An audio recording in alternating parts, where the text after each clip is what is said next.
My name is Kayla Chen, and I'm 28, and I was an ATM. No, that's not a metaphor. It's a family position, written somewhere in the unspoken Chen clan code, right between older sister is pretty and Uncle Robert is successful. In our family, everyone had a label, neatly taped to their forehead, and mine was the most practical, the most boring, responsible. In Chen family parlance, that didn't mean I always did the right thing. Oh no. It meant that when the utility bill started flashing red like an alarm, the call wasn't for pretty Michelle or successful Robert, but for me, the responsible one, the one whose phone number was saved in my contacts under the invisible label for when numbers come in. My numbers were neat, a good, if unspectacular job as a programmer at a mid-sized company, a one-room apartment with a chipped windowsill but perfect Wi-Fi, and a silver 2019 Honda Accord with mileage that reminded me that even cars get tired. Profitable, reliable, boring. Which apparently made me the perfect candidate for a living, breathing financial buffer. It was 5 to 6 on a cold February Sunday, and I was sitting at that damn table in Uncle Robert's dining room again.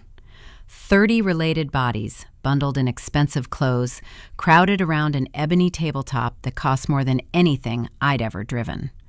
The crystal tinkled with off-key music, the napkins made of heavy ice pressed on my knees, and the candles didn't smell of vanilla or sandalwood. They smelled of money, of control, of a quiet, stifling adherence to rules. The only reason I ever crossed that threshold was Grandma's mashed potatoes. She'd made them the same way for 40 years. Butter, heavy cream, a pinch of garlic. And her hands, no mixer. You have to feel the potatoes with your skin, Kayla. Otherwise, how will you know when they're done, she'd say. They melted in my mouth, like childhood itself, like that weightless moment before I learned that love in our family is a fractional, measurable thing, and my share was somehow always expressed in negative numbers. I was already finishing my second helping, that velvety, soul-warming panacea, when Uncle Robert tapped his knife on his glass. The ringing wasn't loud, but that immediate, trained silence fell over the room, the kind experienced by anyone who has been taught from childhood to fear the same person. Robert was 64, like a humanoid refrigerator, massive, impenetrable, with the attitude of a debt collector. He'd built Chen Construction with one rusty pickup truck and his fists. And now he had 3 houses, a boat, a house in Tahoe, and the sacred, unwritten right to judge the life choices of each of us.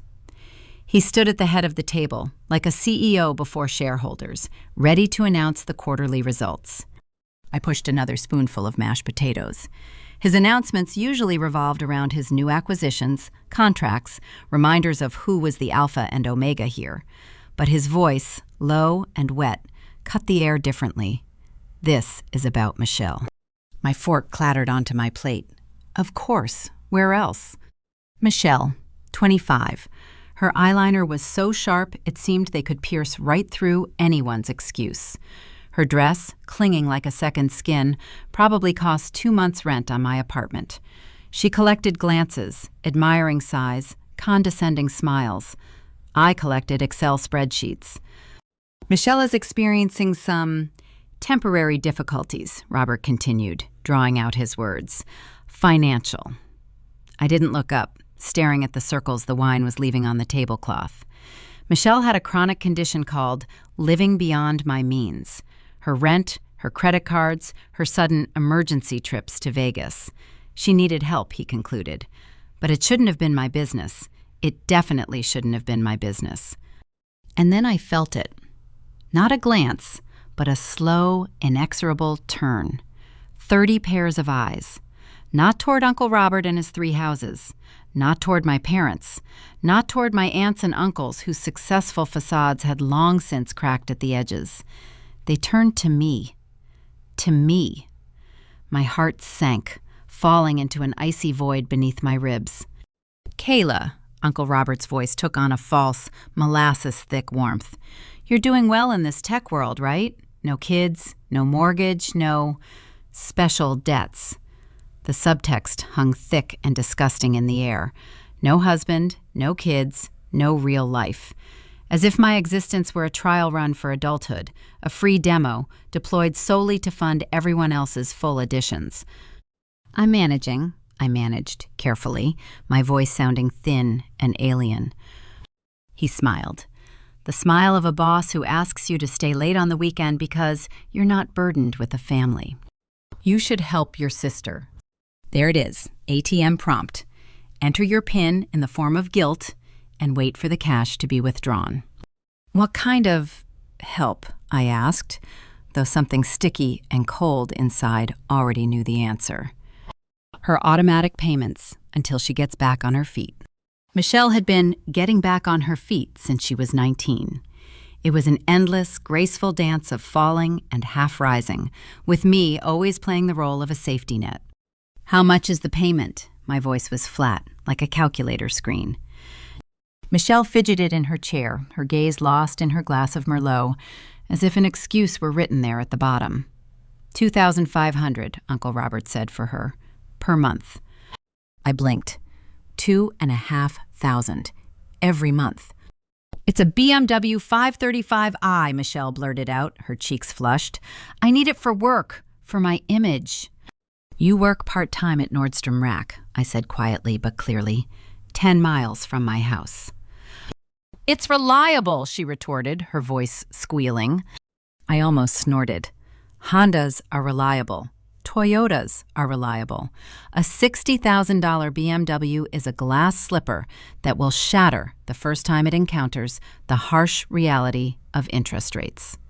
Kayla, my mother's whisper came from my left, that same conciliatory, silky, threatening whisper that meant shut up and be comfortable. She didn't know the payments would be so onerous. What's the interest rate? I asked, still staring at my mother. The silence thickened like mashed potatoes in my plate. Michelle, I turned to face her. What's the interest rate on your car loan? She muttered something into her plate. Louder. 9%, she forced out, her beautiful face twisted in a grimace of shame and anger.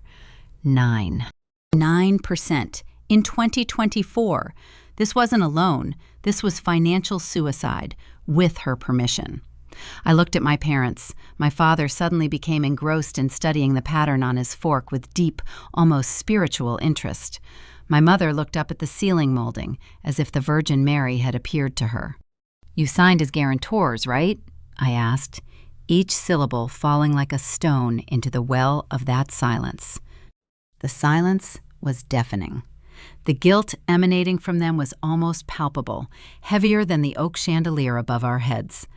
You guarantored a 9% loan on a $60,000 car for someone who works 15 hours a week at a discount clothing store. My words hung in the air, naked and obscene. She doesn't need a BMW. She needs a bus pass. Uncle Robert's voice crashed down on us like a concrete slab, harsh and final. Family helps family. That's how it works. That's how it's always been. I looked up at him. For the first time all evening, and for the first time in many, many years, something inside me, patiently adding up the numbers, quietly clicked. Not giving in, just switching to a different mode. I actually looked at him. I took in that well-fed, smug face, that suit that cost as much as my Honda.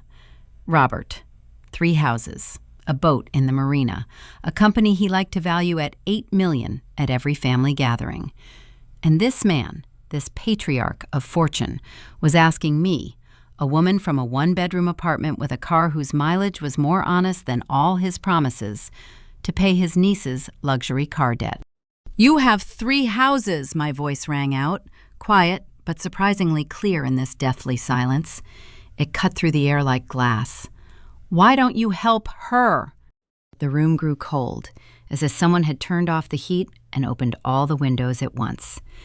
Aunt Patricia gasped, as if I hadn't uttered a question, but thrown a steak knife at Uncle Robert. No one contradicted Robert, ever. Not at his ebony desk, not under his roof strewn with expensive chandeliers. His smile, that mask of benevolence, evaporated, revealing the stony, impenetrable face of a businessman accustomed to dividing people into expenses and income. "I've helped this family a lot," he snapped, every syllable sharp as a blade. "Private schools, medical bills when your dad had that operation, Christmas bonuses when someone had a bad year. Do you think any of you would be sitting at this table, doing what you do, without me?" Something long bottled up inside me snapped. "I'm where I am," I said, my voice shaking not from fear, but from the fury of years of pent-up realization. "Because I went to public school, won scholarships, and worked 60 hours a week for 6 years straight, Uncle Robert. You haven't given me a cent, not one." "I gave you opportunities," he barked, his fist slamming down on the table, crystal glasses clinking. "Connections. The Chen name means something in this town. People cut you some slack." "The name Chen didn't help me debug code at 3 in the morning, I snapped. "It didn't help me pass exams. My GitHub did. My skills. My time. Not your name." His fingers, thick and strong, gripped the stem of the glass so tightly that for a moment I thought the crystal would crack. He slowly, with theatrical, rehearsed precision, set it back down, leaving a damp ring on the immaculate tablecloth. "You'll cover the payments," he declared. And it wasn't a request or even an order. It was a sentence. "You'll receive my payments, $2,500 a month, until Michelle gets back on her feet." Part of me, the same part that had been silently adding up numbers and swallowing grievances for years, laughed wildly inside. Another part of me, new, fragile, and furious, was itching to knock over that damn table, sending the plates, forks, and all that hypocrisy flying onto the expensive parquet floor. But I didn't do either. I simply said, "No." He blinked, slowly, as if his brain, wired for unquestioning obedience, couldn't process that short, simple word. "Excuse me?" I looked him straight in the eyes, into those cold, assessing slits. I said, "No." "You're refusing to help your own sister?" His voice was filled with genuine, almost childish amazement. For him, it was as unthinkable as defying gravity. "She bought a car she can't afford," I said, analyzing the situation like any other problem. "She could sell it, buy something within reason. Finally learn how money works." "She'll lose money on the sale," Mom whispered, her voice filled with panicked pleading, as if she were trying to stop the avalanche I'd just stepped on. "She'll lose more by making crushing payments on a rapidly depreciating asset," I countered, my words sounding alien, like a financial literacy lecture in the midst of family drama. "That's how loans work underwater. It's math, Mom, not feelings." Michelle jumped to her feet, her chair sliding back with a thud. "I can't believe it, Kayla. I'm your sister." "Yes," I said quietly, and in that moment I felt not anger, but an endless, icy fatigue. "You're my sister, not my line of credit." Uncle Robert's voice dropped to a dangerous, snake-like whisper, the same one he probably used to lash out at negligent contractors. "Then let me make this perfectly clear, Kayla. If you refuse to help your family at this point, you're out." I frowned, feeling a chill run down my spine, but not from fear anymore. It was a strange, tingling curiosity. Out of what?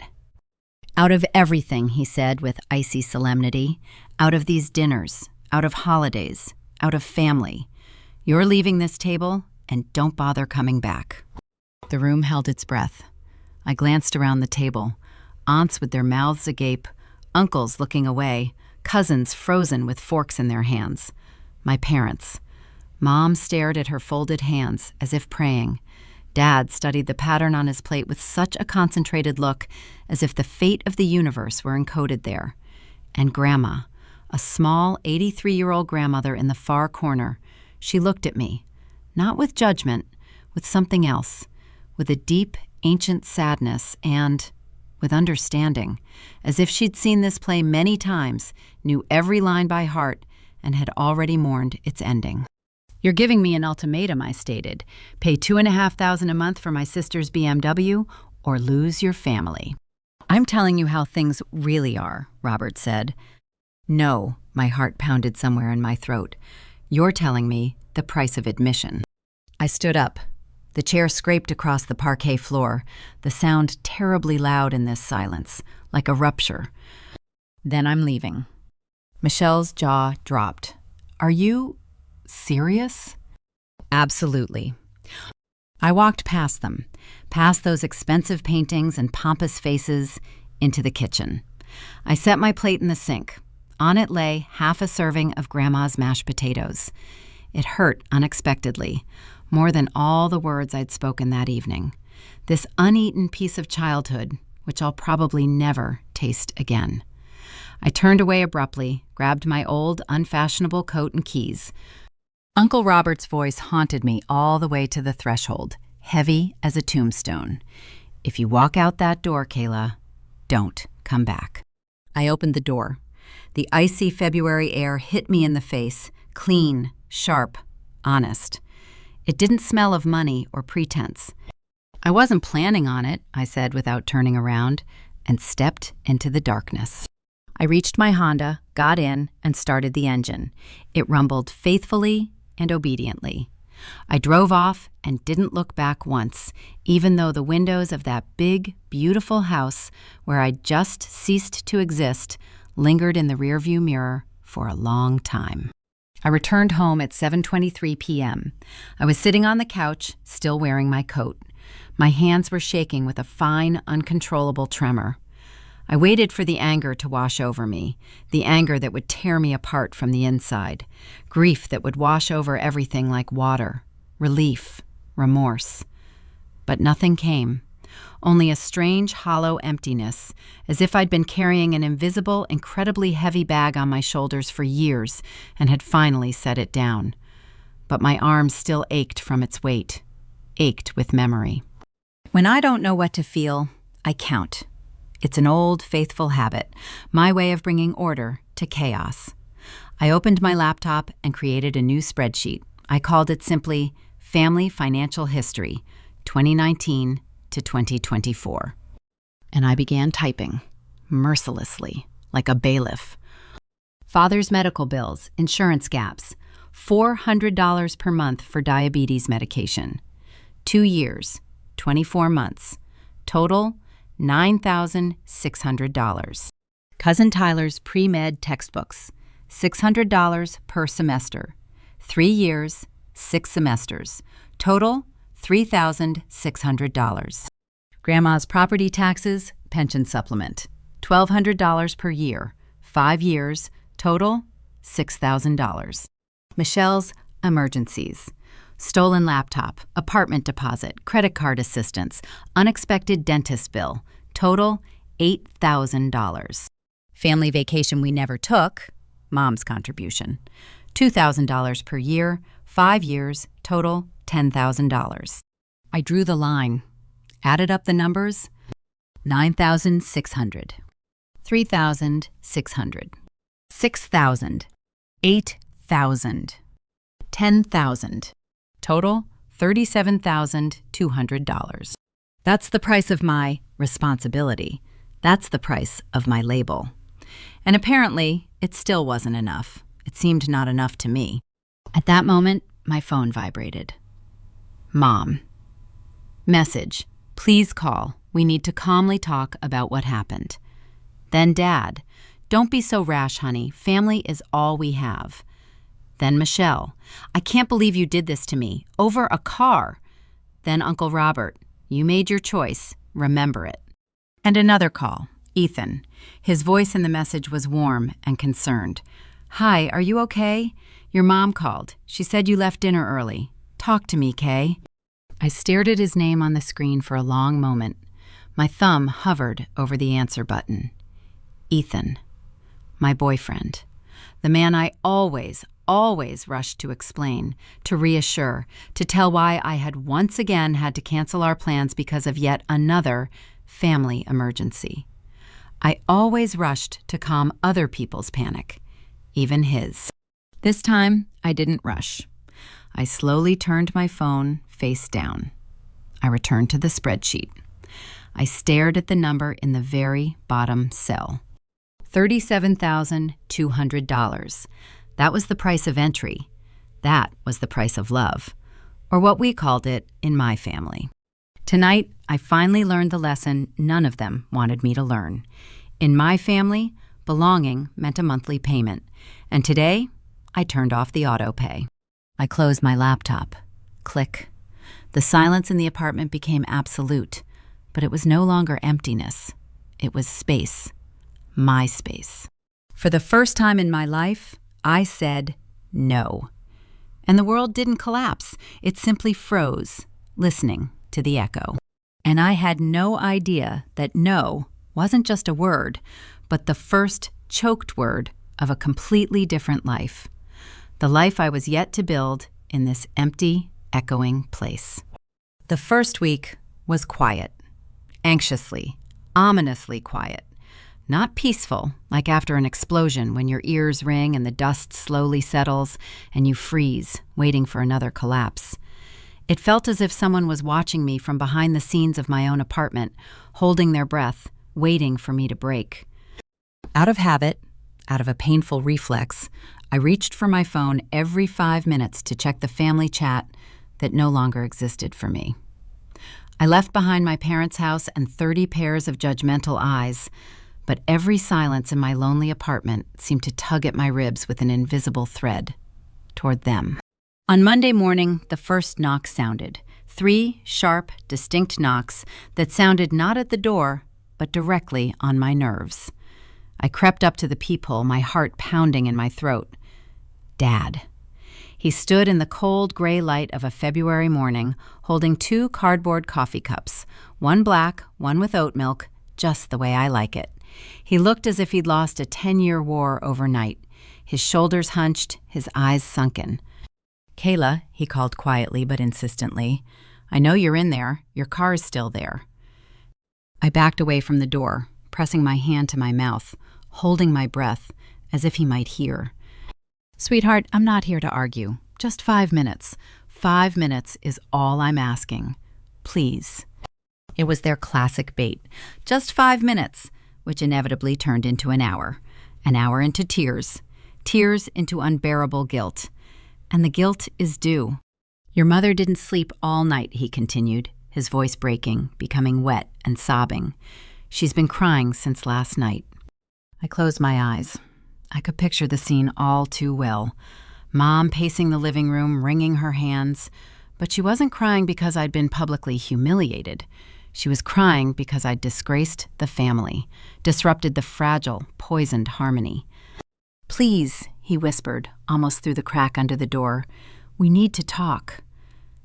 But I knew this conversation of theirs. It was never a dialogue. It began as a negotiation and ended with my complete and utter surrender. This time, I wasn't about to give in. I quietly tiptoed into the bedroom, put on my large, noise-canceling headphones, and turned up the podcast to maximum volume, letting the alien, dispassionate voices drown out his pleas. 20 minutes later, when the trembling in my chest had subsided, I crept to the door again and peered through the peephole. He was gone. Both coffee cups sat neatly on my doormat, like 2 tombstones. I hadn't touched them. I hadn't had anything to drink that day either. By Wednesday, the barrage began. Calls. Mom, Dad, Michelle, unknown numbers that were definitely my aunt's. I sent all my contacts, except Ethan and work, to voicemail. My phone vibrated so violently and incessantly on the nightstand that one day it crashed to the floor. I picked it up, turned off vibration, and placed it face down. The silence fell again, deafening this time. Thursday, 8:15 p.m. Another knock. This time, light, nervous, like the drumming of my fingertips. I didn't even need to check. I felt its presence deep in my chest, like an aching old wound. Mom. "Kayla," her voice was quiet, pleading, soaked with tears. "Please, please talk to me." I slowly leaned my forehead against the cool surface of the door, feeling its nearness through the thin layer of wood. "Kayla, I see your shadow under the door. I know you're here. Can we talk like this? Through the door? She sniffled. Just talk, no drama. We're already talking, Mom, I said, my voice echoing flat and alien in the hallway. You can't just shut us out. We're your family. And you couldn't say a word when Uncle Robert threw me out like a servant. You didn't protect me. Not once in your entire life, I blurted out. And the words, finally spoken aloud, burned my throat. We were in shock, came a weak, almost helpless voice from behind the door. It was all so sudden. You were complicit, Mom. Silence is complicity. A heavy, sob-filled silence hung behind the door. It's not fair, she whispered finally, and there was genuine pain in her voice. It's unfair, I agreed, to be the family ATM for 5 years and then be thrown out into the cold the moment that ATM says, insufficient funds.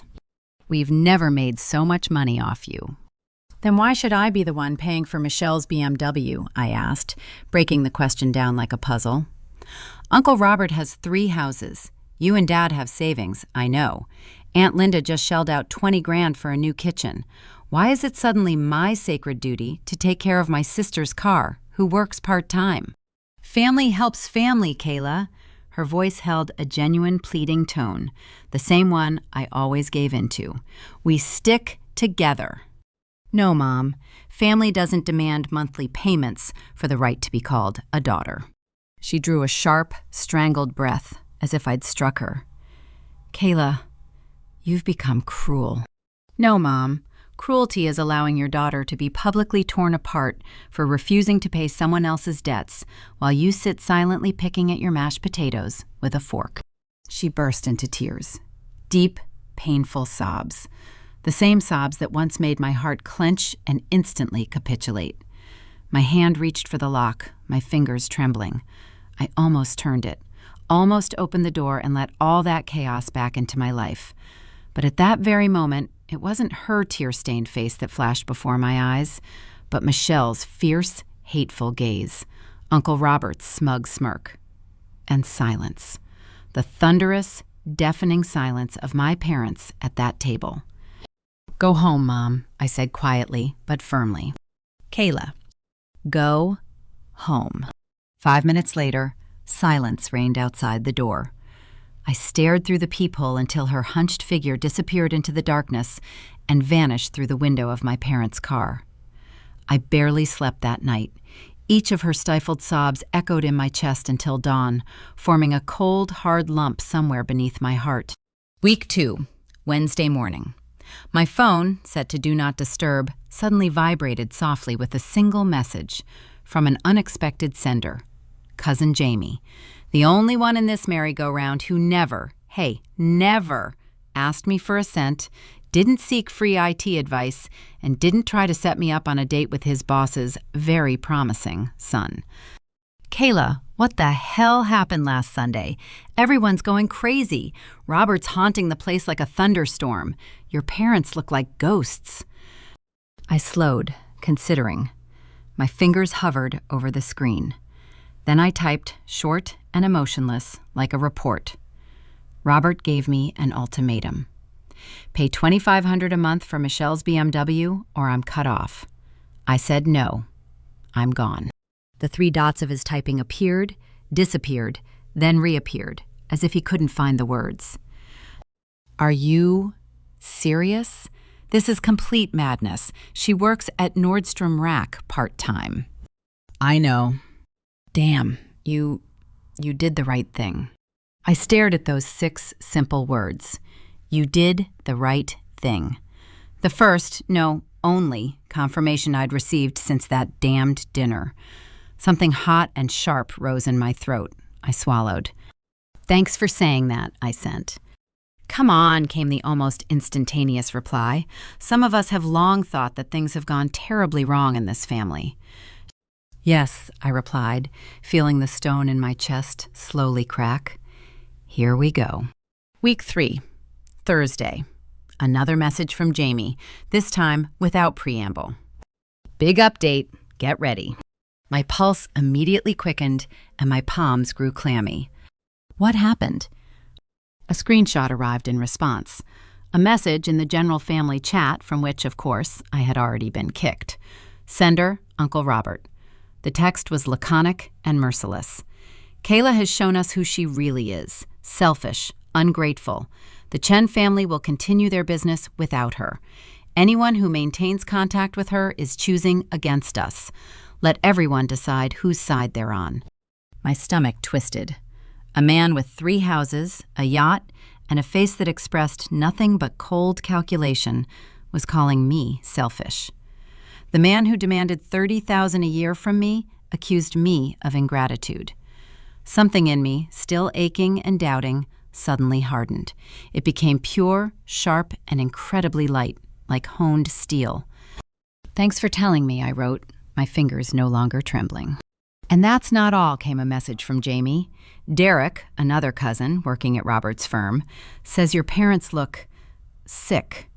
Your mother cried at that meeting when Robert read that letter, but none of them defended you. Not a word." I took a deep breath, my knees shaking, standing in the middle of my quiet hallway. Of course no one did. This truth pierced deeper than any accusations of selfishness. My worth was measured not by loyalty or love, but by loyalty to the system, a system where I was expendable. That weekend, someone else knocked on my door. Not a parent, not a sister, not another relative emissary. It was Adam. He stood there, soaked by a sudden spring rain, holding a paper bag that smelled of ginger and sesame, and with an expression on his face that bespoke not pity, but an anxious, knowing determination.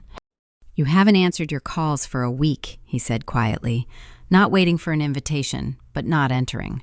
"I thought maybe you'd gotten completely consumed by some giant spreadsheet and would stay there."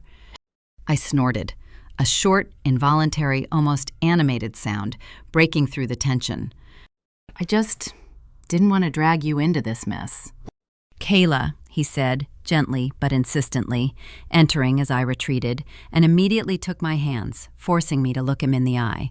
His palms were warm and damp from the rain. "I've seen this before. Sophie, remember?" Sophie, his ex. The same one who had siphoned him off for her spa therapy and her shady friend's cryptocurrency investments until she'd left him with a maxed-out credit card and the feeling that he was a monster for even asking for a refund. "I know what it's like to confuse duty with love," he said, and there was no condescension in his voice, only bitter recognition. "I know what it's like to think that saying no means becoming a bad person, a monster who breaks up a family." My throat tightened. My breath caught in my throat. All these weeks I'd been running on some icy, furious adrenaline, and now his simple words had shattered that fragile dam. "You're not a villain, Kayla," he whispered, running his thumb over my palm. "You're not attacking. You're fighting back." I didn't cry. The tears seemed to freeze somewhere deep inside, turning into that same cold stone. But something inside me, some tight, painful spring, finally relaxed. For the first time since that Sunday dinner, I didn't feel alone on the deserted island. Someone was standing on the shore and seeing my signals. On Sunday evening, after Adam had already left, leaving behind empty containers and a strange sense of calm, another message from Jamie arrived. "Robert made it official. He called everyone together this afternoon. He literally said this: 'Kayla is dead to the family. Let everyone treat it accordingly.'" I read those lines once, then again. Dead. A strange, echoing grief overwhelmed me. Not sharp, but dull, like the ache of an amputated limb, a limb that's no longer there. They sentenced me and buried me in absentia. "Dead," I typed, my fingers cold. "Officially." "Thanks for the warning," I sent next, automatically. "Kayla," came the reply almost immediately. "Not everyone agrees. There are a few of us. Enough." I hung up the phone without answering and glanced around my quiet apartment. For years, I thought silence was peace, the reward for all my labors. Now I knew the truth. The silence after a battle isn't peace. It's a respite. And this respite, like everything in life, has a price. But damn, dignity has a price too. And for the first time in my adult life, I was paying for dignity, not silent complicity. By the 4th week, the silence had become more than just oppressive. It had become suspicious, ominous. When my family went silent for long periods, it never boded well. It meant a storm was brewing behind the scenes, a new web was being spun, or another bill was being prepared, which they hoped to slip me while I cooled down. The first sign came on Tuesday morning. Not a phone call, not a knock on the door, an email from Michelle. Subject, we need to talk. My heart, already trained to be cautious, sank. I hovered the cursor over the line for a moment, then with one sharp movement, opened it. Kayla, I know you're angry, and you have every right to be, but you don't understand my entire situation. The BMW was a mistake. Okay, I admit that. But I can't just sell it. I'm underwater. I owe more than it's worth. If you could just help me for a few months until I find a better job, I could fix everything. I'm not asking forever. I'm asking as a sister. You're my sister. You should be there for me when I'm going through a hard time. Please, Michelle. It was the closest I'd ever read to an admission of guilt and responsibility from her. But even in that capitulatory tone, there was a catch. A few months, until I find one. Old promises that stretch on for years. I didn't wait for emotion to take over. I opened the reply window and typed clearly and emotionlessly, like a set of assembly instructions from a thrift store. Michelle, you're underwater because you bought a $60,000 car at 9% interest while working part-time. This isn't a situation, it's a consequence of your choices. Here's what you need to do step by step. 1. Sell your BMW. 2. Accept the financial loss. 3. Buy a used car under $8,000. 4. Find a full-time job. 5. Create and stick to a budget. None of these steps require my money. Kayla. I hit send. 30 seconds later, my phone blew up. Not with calls, but with messages, one after another, like a machine gun. Are you serious right now? Wow. Did you go into lecture mode? Really? At least I have a life, Kayla. You're just a robot working. No wonder you're always alone. Then, silence. A deep, angry, icy silence. The very silence that foreshadowed a storm. And the storm came. 2 days later, at 7 a.m, as I was drinking coffee trying to shake off the last of the sleep, a text came from Jamie. One word. Kayla. Then another. You should know this. What happened, I replied, a premonition gripping my stomach. His typing window appeared and disappeared several times, as if he couldn't find the words. Michelle's BMW was repossessed yesterday morning. The coffee suddenly tasted bitter. I slowly put the cup down. When? Early this morning, at 7. The tow truck arrived. She ran out in her pajamas. The neighbors saw everything. I winced. Not from sympathy, from embarrassment for her, from the searing shame she must have felt, which now, by her logic, was surely my fault. How many payments did she miss, I asked, already knowing the answer. 3, even before that dinner. My jaw clenched so hard my temples ached. So they knew everything. They knew she was already drowning, but instead of forcing her to sell the car, they decided to frame me. They weren't saving her. They were looking for a scapegoat. Uncle Robert, the so-called family savior, didn't even hand her a check to cover the overdue payment. He handed it to me. Thanks for telling me, I replied dryly. She's been posting on Instagram about how she was betrayed. It's all just theater. Of course, it was theater. I opened the app, even though a voice inside me was screaming at me not to. Her stories were at the very top. A video. Michelle was sitting in our parents' familiar living room, lit by a soft, almost professional light. Her eyes were shining with moisture, her voice trembling with such a perfect, rehearsed crack. I just want everyone to know the truth about what's going on, she sniffled, and the camera focused on her trembling lower lip. My sister Kayla, who I've always supported, she abandoned our family. I snorted. Supported? She once supported me by stealing my favorite sweater and forgetting to return it for a whole year. She refused to help me when I needed her most. Now I live with my parents, without a car, trying to somehow get to work. I don't know what I did to deserve such cruelty. I've always tried to be a good sister, but apparently money is more important to her than family. She theatrically dabs the corner of her eye with her finger. 4,000 views. 200 comments. Queen! What a bitch this sister is. Hang in there, beautiful. You don't deserve this. Not a single person asked for context. No one inquired about how much this car cost or why a grown woman couldn't afford the payments. I wanted to comment, post screenshots of the payments, that ill-fated spreadsheet, shout my truth to the world. But I closed the app because I realized stories aren't about the truth. They're about who told theirs first, who hit publish with a shakier voice and shinier eyes. The silence I sank into was better. It was heavier, but purer. It didn't require me to drown in this swamp of artificial sympathy. 2 days later, something strange and fragile happened, like something from another century. A letter. An email, but it looked like it had been delivered by pigeon. It came from Grandma, from an AOL mailbox that looked older than the pyramids. Dear Kayla, Mrs. Patterson on the 3rd floor helped me write this. She says email is modern and efficient. I've thought about you every day since that dinner. Robert was wrong. I told him so. He didn't appreciate it, but I told him anyway. I told him to go to hell in Cantonese so your Aunt Patricia wouldn't understand. Mrs. Patterson says I shouldn't write like that, but I'm 83 and I can say whatever I want. You have the right to say no, my girl. You have the right to set boundaries. You have the right to stop giving to people who only take. I saved some mashed potatoes for you from that Sunday. They're in the freezer. Come when you're ready. I love you, Grandma. I read it 3 times, savoring every word like a sip of water in the desert.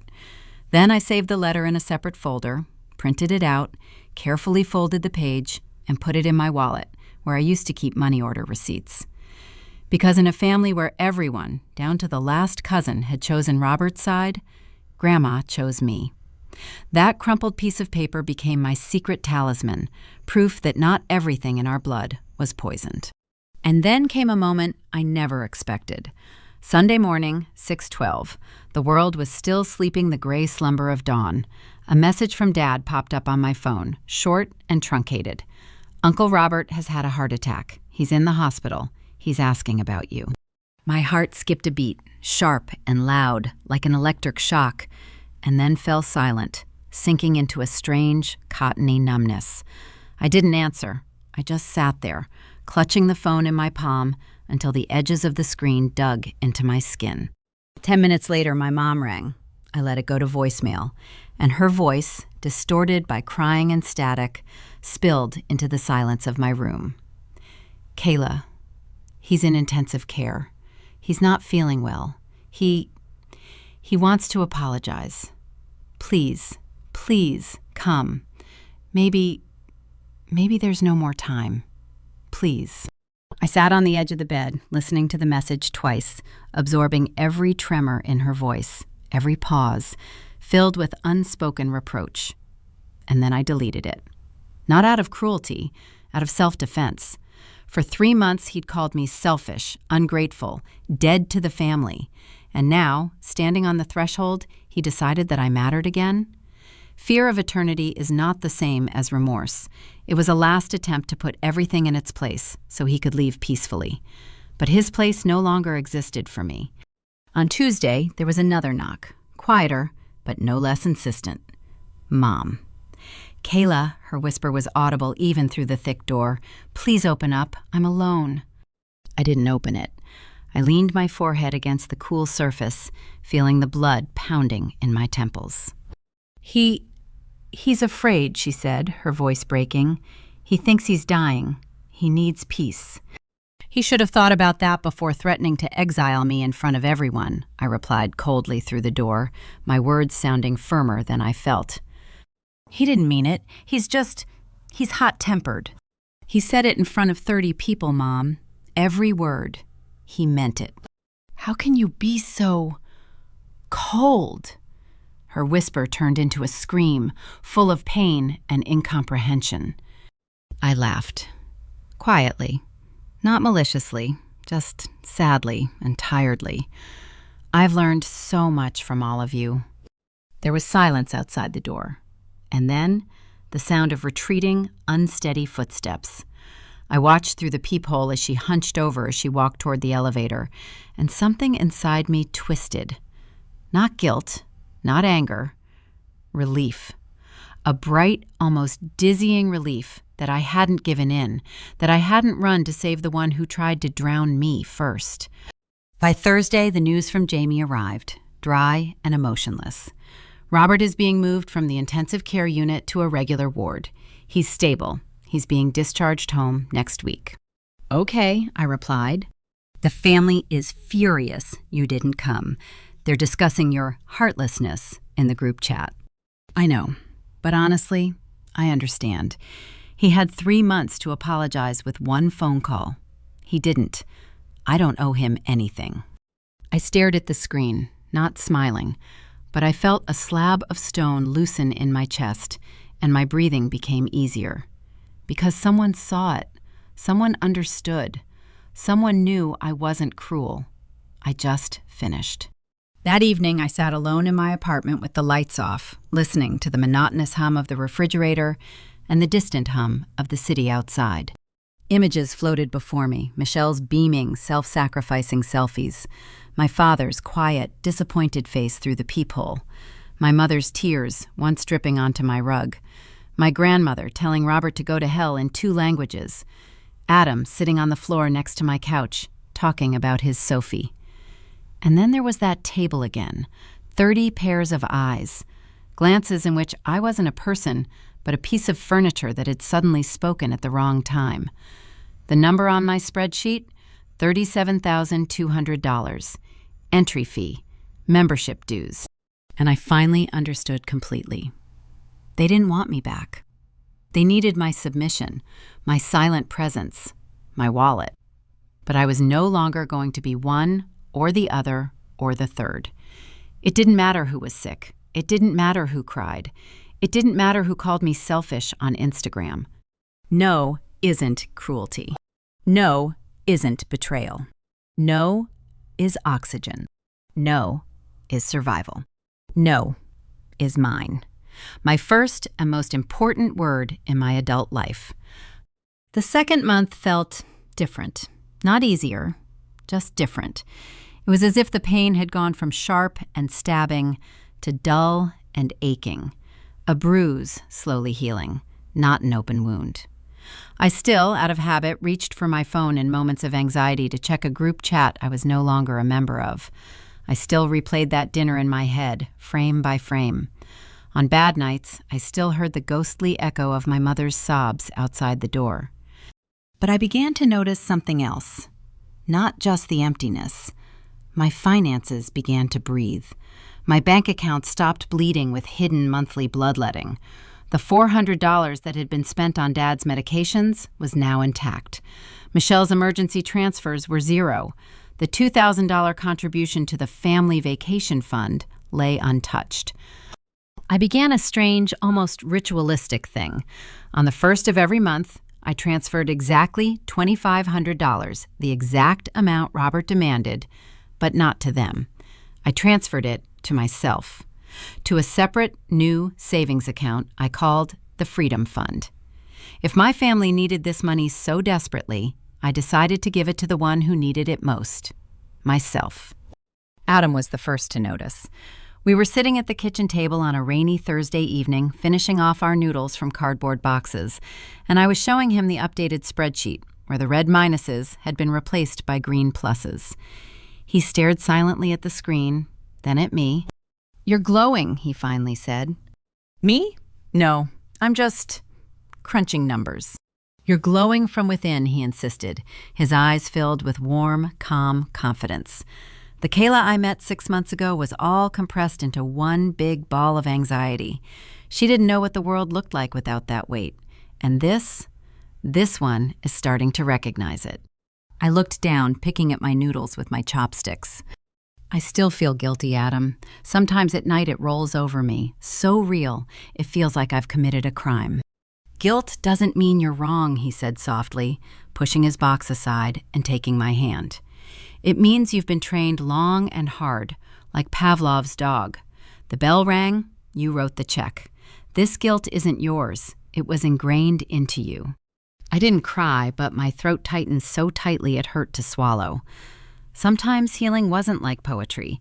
Sometimes it sounded as simple and mundane as those words I hadn't had the courage to say to myself. 2 weeks later, a text came from Jamie. Big news, Michelle got a job.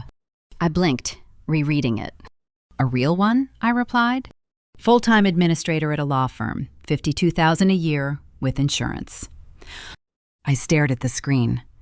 Michelle, who had never worked a full-time job in her life, who was always bouncing from one part-time job to the next, cushioning each decline with my bank account. How did she get it? I asked, incredulous. I have no idea, but she seems to be holding on to it, shows up on time and everything. A few hours later, a second update. She bought a car. I sighed, bracing myself for the worst. Please tell me it's not a new Mercedes. Honda Civic, 2019, used.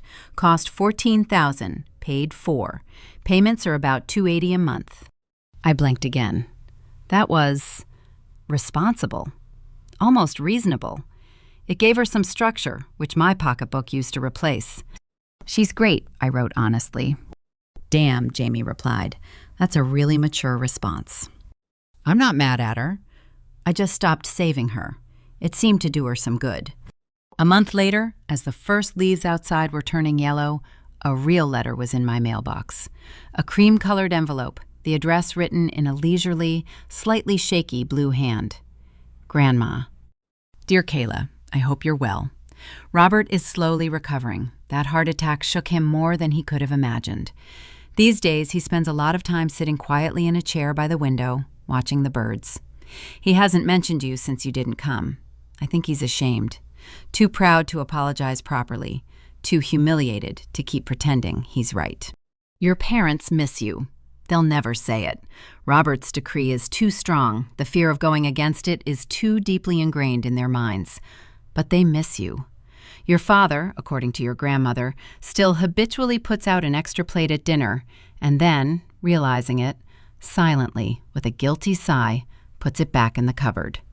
Michelle feels better, stronger. Now she's paying her own bills. I think losing everything, the car, her illusions, my endless safety net, was that sharp, painful wake-up call for her, like an electric shock to a stopped heart. I'm not writing to you to beg you to come back. That's your choice, and I respect it.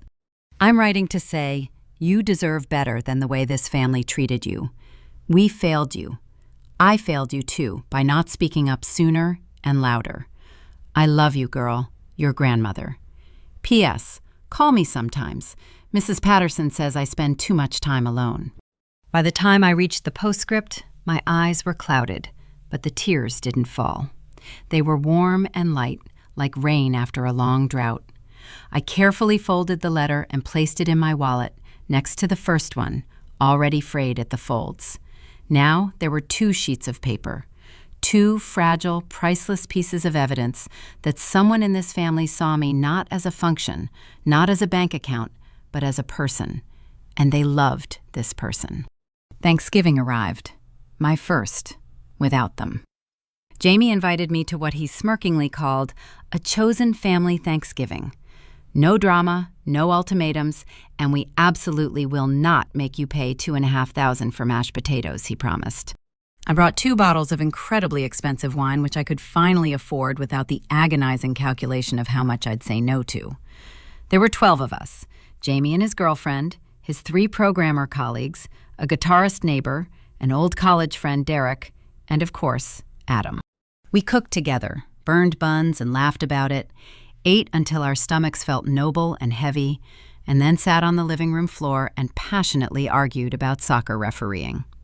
Someone fell asleep on the couch to the soft music. The evening was short, a little chaotic, and warm. Relaxation, without the heavy aftertaste and silent expectation of being asked something. It felt so different, as if I'd accidentally glimpsed another, kinder universe. When everyone had left, Adam stayed to help me clean up. He leaned against the kitchen counter, wiping a wine glass, and said, looking somewhere into the space above my head, This is how family should feel, without the background hum of anxiety. I didn't answer. I didn't need to speak. I simply nodded, and that was enough. On New Year's Eve, Derek threw a rooftop party. Adam and I hung close, occasionally breaking away to chat, but always returning to each other's orbit, as if bound by gravity. A minute before midnight, a sea of lights exploded over San Jose, loud, bright, chaotically beautiful. Everyone was screaming and hugging. And at that very second, amid the wail of sirens and popping sounds, my phone in my jacket pocket vibrated softly. A message from an unfamiliar number, but I already knew who it was. Happy New Year, Kayla. I hope this year brings you everything you deserve. I'm sorry for everything. For what happened, for my role in it, for not being better. Maybe someday we can talk. No pressure, just wanted you to know. Michelle. I stared at those lines for a long time, illuminated by the fireworks, feeling something collide and rebuild inside me. Then I blocked the number. I didn't delete the message, but I didn't respond either. Not yet. Healing isn't a door you can knock down with one powerful blow. Sometimes it's a gate that slowly, creakingly turns on rusty hinges, and it must open in its own time. Only in its own time. By spring, my savings were growing at a rate that still seemed a little unrealistic to me. No more urgently needing to pull out $2,000 when someone had a crisis. No more secret deductions from my salary to cover Dad's latest unforeseen debt. No more obligatory gifts on birthdays that were actually emotional ransoms. 3 months, 4, 6. By March, on my birthday, I had more money in my account than I had ever seen in my entire life. That same week, Jamie, sitting in my kitchen, asked innocently, "By the way, how much have you saved since that ill-fated dinner?" I opened my banking app and did the math. $72,000. He whistled. "Damn it, Kayla, that's a down payment. For a house." I blinked. Down payment. House. The words sounded like abstract concepts from someone else's luxurious life. I hadn't even allowed myself to think that far ahead. But the very next weekend, driven by something between curiosity and defiance, I opened the listings. 3 bedrooms, 2 bathrooms, quiet neighborhood in Sacramento. One house, small, brick with a porch, stood out. Price, $340,000, and a young lemon tree in the backyard. An offer was accepted less than a week later. Having received the keys, I stood alone in the middle of the completely empty living room, the late spring sun streaming through the bare windows, bathing the laminate flooring in a pale gold. No furniture, no curtains, just space, silence. And suddenly my chest opened up to this light and silence, and I laughed, loudly, resonantly, to the point of tears. Free! I was 28 and I had just bought my own house. Not thanks to family help, not because of connections, but because I stopped paying dues to a club where I had been humiliated. The housewarming party was as small as Thanksgiving. Jamie brought a funny potted cactus. Derek brought a bottle of aged whiskey. Nosy neighbors dropped by with pie. Adam arrived with a whole toolbox, just in case. And Grandma brought herself. 2 hours in an Uber, with a cane in one hand and an unwavering determination in her clear eyes. "Grandma, are you home?" I whispered, hugging her, feeling her parchment-thin shoulders under my fingers. "Nonsense. My granddaughter bought a house. I'm not going to miss it." I showed her all the rooms, showing her the kitchen, the bedrooms, the view from the window. When we reached the backyard, where that very lemon tree stood, she carefully, almost reverently, touched one of the branches with her gnarled fingers. "Good soil," she said. "It will grow well." "I hope so," I swallowed. "And you too," she added, looking straight at me. "You will grow well." And for the first time in a very, very long time, I believed her. Summer. The cool, dim light of the produce section of a large supermarket. I reached for the avocado just as a hand from the other side of the shelf did the same. "Oh, sorry, Kayla." I froze. Michelle. Her hair was shorter, more practical. Her clothes, a simple t-shirt and jeans, felt comfortable, not armor-plated. She looked older, not in years, but in experience. "Hi," she said quietly, removing her hand. "Hi." That awkward silence fell between us, thick and resonant, like mountain fog. "You look good," she finally said. "You too." Another pause. She gripped the handle of her cart tighter, her knuckles white. "Kayla," she exhaled, as if preparing to jump from a height. "I'm sorry for everything, for that stupid BMW, for that idiotic Instagram post, for all the nasty things I said." I waited, my heart pounding in my temples. "And for making you feel like your no was something terrible, something betraying. It was unbearably unfair of me." My throat tightened. There were no excuses in her words. No, "but Uncle Robert," or "but I had a situation." It was a direct, unarmed admission. Responsibility finally accepted. "Thank you for saying that," I replied cautiously. "You don't have to forgive me. I don't expect that. I just didn't want you to think that I haven't learned anything at all." And then I saw it. A slight, sad, but sincere smile at the corners of her lips. A smile full of resignation and some new, fragile hope. "Maybe someday," she said. "Not now, but someday." "Perhaps," I nodded. She nodded and pushed her cart forward. "Bye, Kayla." "Bye, Michelle." I stood for a long time by the avocado rack, clutching the cool skin of the fruit in my hand, listening to something huge and heavy in my chest finally release, crumbling like old plaster. This wasn't the beginning of a friendship, but it was the end of a war, and perhaps the very first timid seed of something new and different that might grow, or not, and that was okay. A year after that dinner, I stood in my kitchen with a cup of morning coffee in my hand, looking out the window at the lemon tree. Its branches had grown stronger, its leaves thicker. The house was furnished simply but tastefully. Adam's sweatshirt hung over the back of a kitchen chair. Photos of Grandma, one smiling with a bowl of mashed potatoes, were magnetized to the refrigerator. Jamie had a spare key, just in case. My savings had surpassed $200,000. I was no longer the woman who sat at Uncle Robert's table that day, hunched under the weight of 30 disapproving glances. I wasn't a wallet. I wasn't a backup plan. I wasn't responsible in that twisted barroom sense. I was just Kayla, a woman who finally understood that no wasn't selfish. No is a boundary built not with barbed wire, but out of self-respect. No is an invitation to build a life that doesn't require constant bleeding and silent suffering. No is the word that gave me more than just a home, savings, and quiet at night. It gave me a family of my own choosing. Healthy love.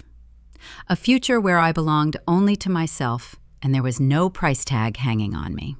No wasn't the end. It was the very first, most important word of the rest of my life. And I said it then without a single thought that it would turn out to be so magical.